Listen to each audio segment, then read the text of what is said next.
Friends, ಇವತ್ತು non veg ಪ್ರಿಯರಿಗೆ ಪಾಲಕ್ ಸೊಪ್ಪಿನ ಕೈಮಾ ಮಾಡೋ ವಿಧಾನವನ್ನು ತಿಳಿಸ್ಕೊಡ್ತೀನಿ. ಮೊದಲು ಹುರಿಗಡಲೆನ ಮಿಕ್ಸಿಯಲ್ಲಿ ಹಾಕಿ ಪುಡಿ ಮಾಡಿಟ್ಕೊಳ್ಳಿ. ಅರ್ಧ ಕೆಜಿ ಕೈಮಾಗೆ 1 ಕಟ್ಟು ಪಾಲಕ್ ಸೊಪ್ಪನ್ನು ಸಣ್ಣದಾಗಿ ಪೀಸ್ ಮಾಡಿ ಕೈಮಾ ಜೊತೆಗೆ ಮಿಕ್ಸ್ ಮಾಡ್ಕೊಳ್ಳಿ.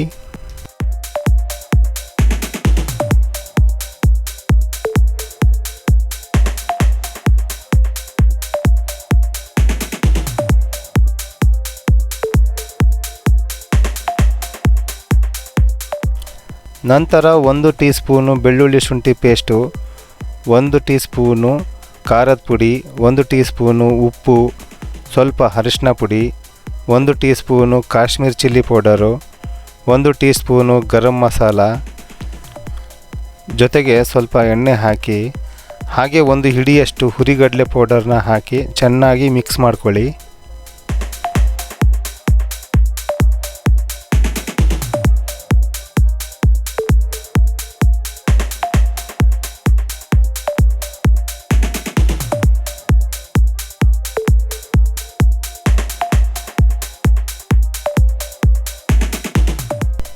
ಮಿಕ್ಸ್ ಮಾಡ್ಕೊಂಡಿರೋ ಕೈಮಾನ 10 ನಿಮಿಷ ಪಕ್ಕಕ್ಕೆ ಇಟ್ಬಿಟ್ಟು 1 ಟೊಮೊಟೊನ ಸಣ್ಣದಾಗಿ ಪೀಸ್ ಮಾಡಿಟ್ಕೊಳ್ಳಿ. ಹಾಗೆ ಒಂದು ಬಾಣಲೆಯಲ್ಲಿ ಎಣ್ಣೆ ಹಾಕಿ ಎಣ್ಣೆ ಬಿಸಿ ಆದಮೇಲೆ ಸಣ್ಣದಾಗಿ ಕತ್ತರಿಸಿರೋ ಟೊಮೊಟೊನ ಹಾಕಿ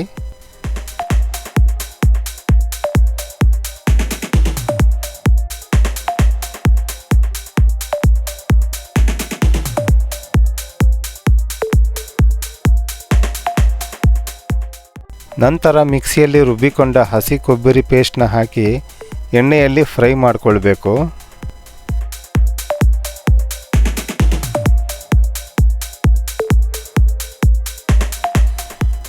ಸ್ಟವ್ನ ಲೋ ಫ್ಲೇಮ್ ಮಾಡಿ ಕೊಬ್ಬರಿಯ ಹಸಿ ವಾಸನೆ ಹೋಗೋವರೆಗೂ ಸ್ಪೂನ್ನಿಂದ ಕಲಿಸ್ತಾ ಇರಿ.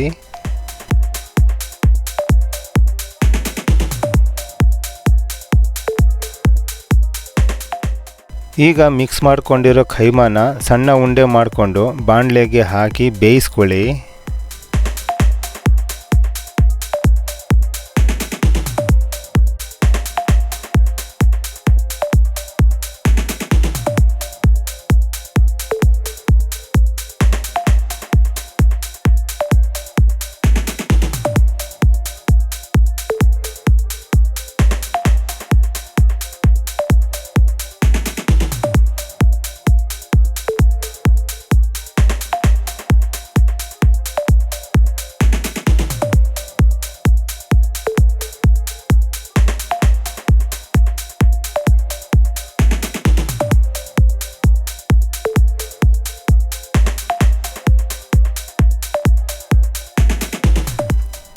ನಿಮಗೆ ಕೈಮಾ ಸಾಂಬಾರು ಬೇಕಾದರೆ ಇದಕ್ಕೆ ಸ್ವಲ್ಪ ನೀರು ಸೇರಿಸ್ಕೊಳ್ಳಿ.